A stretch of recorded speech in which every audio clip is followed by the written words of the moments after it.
Jangan lupa subscribe, like, komen, dan share YouTube TVRI Bengkulu. Dan nyalakan loncengnya ya.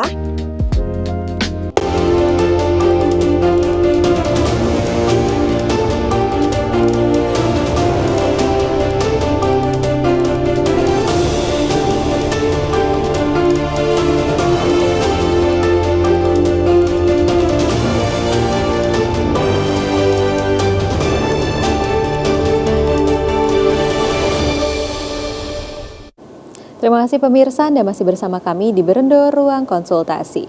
Langsung saja kita lanjutkan perbincangan kita terkait dengan quarter life crisis. Dan saya pengen bertanya ke Mbak Yunda nih Mbak, kalau misalnya seseorang sudah mengalami quarter life crisis, kapan sih sebenarnya mereka perlu ke profesional untuk terkait dengan gejala mereka Mbak? Oke, kalau tadi karena quarter life crisis itu adalah krisis yang memang biasa terjadi di usia seperempat abad gitu ya.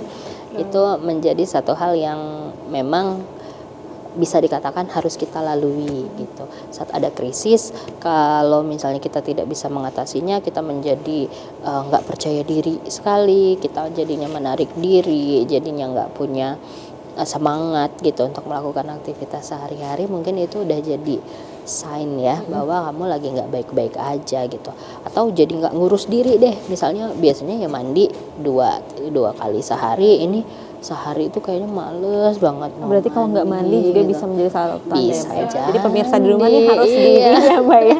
Kalau nggak mandi bisa menjadi salah satu tanda juga betul. ternyata. Adanya penurunan nafsu makan atau peningkatan nafsu makan. Kemudian juga pola tidurnya itu jadi sulit tidur, atau bawaannya tuh pengen tidur terus. Nah, ini bisa jadi tanda-tanda bahwa kamu sedang mengalami sesuatu yang nggak baik-baik aja nih secara psikologis ya.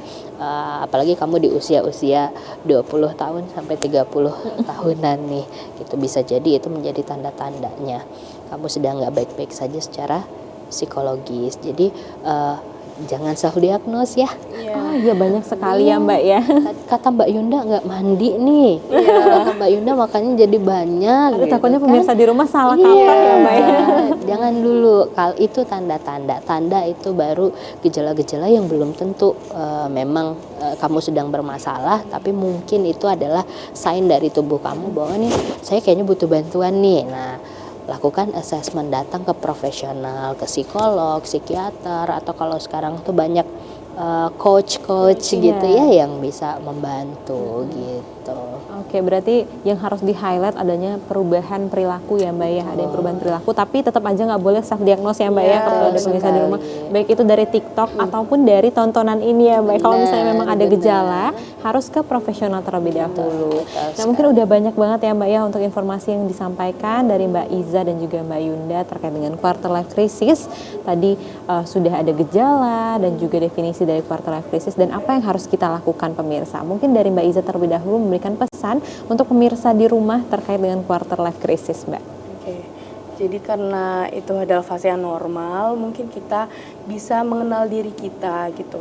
Kita tahu apa yang harus kita lakukan, kemudian setelah itu tolong jangan bandingkan diri kita dengan orang lain. Karena tangga kita menuju kesuksesan apapun atau aktualisasi diri tadi itu berbeda-beda gitu. Kita boleh mungkin melihat tapi tidak membandingkan. Kemudian buatlah tujuan hidup gitu. Yang saya bilang tadi cita-cita, di list benar-benar misalnya.